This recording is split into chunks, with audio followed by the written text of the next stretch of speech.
Salut tout le monde et on se retrouve encore une fois, vous connaissez maintenant la tradition de la chaîne, sur mon portefeuille pour voir quel mouvement j'ai fait, quelle opportunité on a pu choper. Si vous voyez bien au graphique, on a rajouté quoi? L'historique notamment de mes plus-values, l'historique du montant investi, du montant actuel au fil des mois. Ce qui me permet de mettre l'évolution de la plus-value et l'évolution du montant investi face à l'évolution du cours boursier du portefeuille. Donc ça c'est parfait. Alors, dans quoi on a investi? On a investi dans Meta, Alphabet, Celestica. Celestica c'est vraiment une action pépite. Je vais en parler, c'est un peu risqué. Celestica, c'est vraiment une très grosse position de mon portefeuille. C'est littéralement presque ma plus grosse position du portefeuille. Pourquoi j'investis sur Celestica? J'en ferai une grosse vidéo la semaine prochaine. Très prochainement, une vidéo bien détaillée, non pas la semaine prochaine, bien d'analyse financière qui profite notamment de cette course à l'IA. Mais en tout cas, c'est une bonne société. Et donc, on a aussi investi sur Meta en début de mois et sur Alphabet. Pourquoi?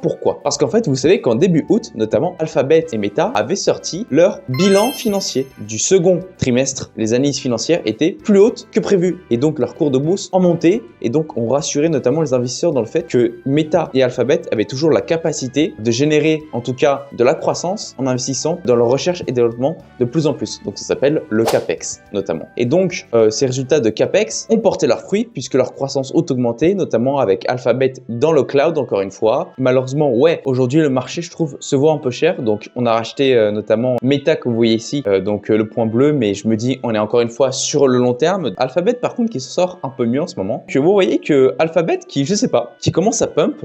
Donc ça c'est vraiment pas mal, qui commence vraiment à augmenter. Donc on arrive sur des nouveaux records pour Alphabet en tout cas. Donc ça c'est vraiment pas mal. Aussi le mois dernier je vous avais dit que en tout cas attention, il fallait faire gaffe à ASML. C'est une belle opportunité. Et ben regardez-moi ASML qui essaye de sortir comme on le voit sur le graphique de cette tendance baissière pour se reprendre en main. On a toujours notre point bleu notamment du mois dernier où on a investi. N'hésitez pas à voir la vidéo en plus. Je trouve qu'elle a bien performé. Et je pense qu'en tout cas, ASML reste encore une fois une belle opportunité d'achat, même ce mois-ci, dans un marché en tout cas qui commence à être un petit peu surévalué, je trouve, avec des niveaux de PER, même sur le SP500 qui commence à être trop. On a aussi Mastercard qu'on avait acheté qui performe pas mal pour ce mois d'août. Regardez ça. Donc, une belle performance aussi sur Mastercard. Donc, franchement, en tout cas, les actions de notre portefeuille évoluent pas mal, même si la semaine dernière, on a eu une petite correction du marché. Pourquoi? Parce que tout simplement, les niveaux de valorisation commençaient à atteindre des nouveaux records aussi sur Nvidia. On atteint des niveaux de prix complètement fous. Et donc, le marché se disait, OK, est-ce qu'on arrive peut-être sur un marché surévalué où les investisseurs commencent à être dans une phase d'euphorie? Peut-être. Et donc, la semaine dernière, on a eu un léger retracement comme on peut le voir même sur Celestica où on a investi. Et qu'est-ce qui a remotivé en tout cas cette fin de semaine dernière la rehausse du cours de bourse? Eh bien c'est tout simplement une bonne news économique. Jérôme Powell, le président de la Fed notamment, a donné un discours jeudi dernier sur une potentielle baisse de taux en septembre. Donc cette baisse de taux de Jérôme Powell, on l'attendait depuis des mois. Il avait peur des chiffres de l'inflation avec la politique tarifaire des droits de douane de Trump.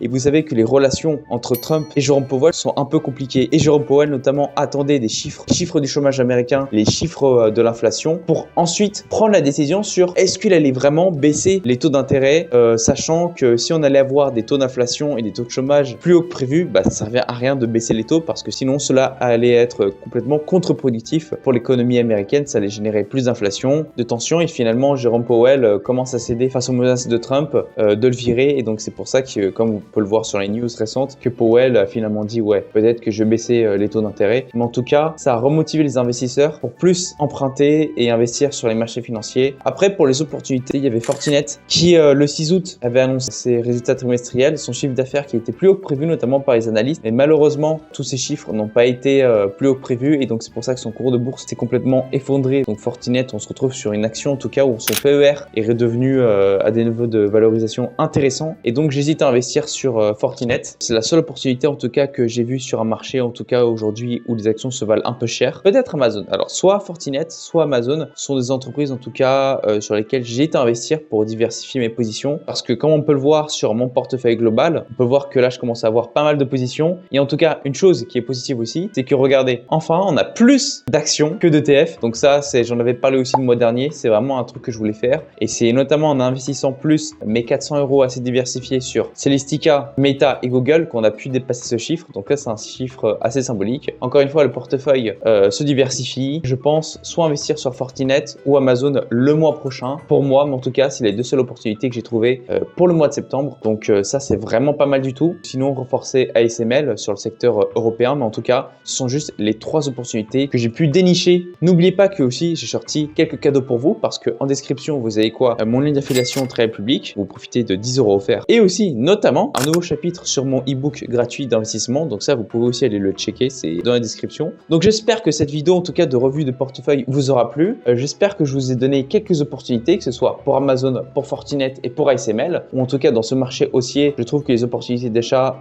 et les prix, les PER restent à des niveaux assez stables. Et pour le reste, nous on se retrouve très vite pour une grosse vidéo sur Celestica où je pense qu'elle vous fera vraiment très plaisir. C'est un pari que je prends sur l'avenir. C'était Willy et en tout cas, on se trouve dans 10 jours.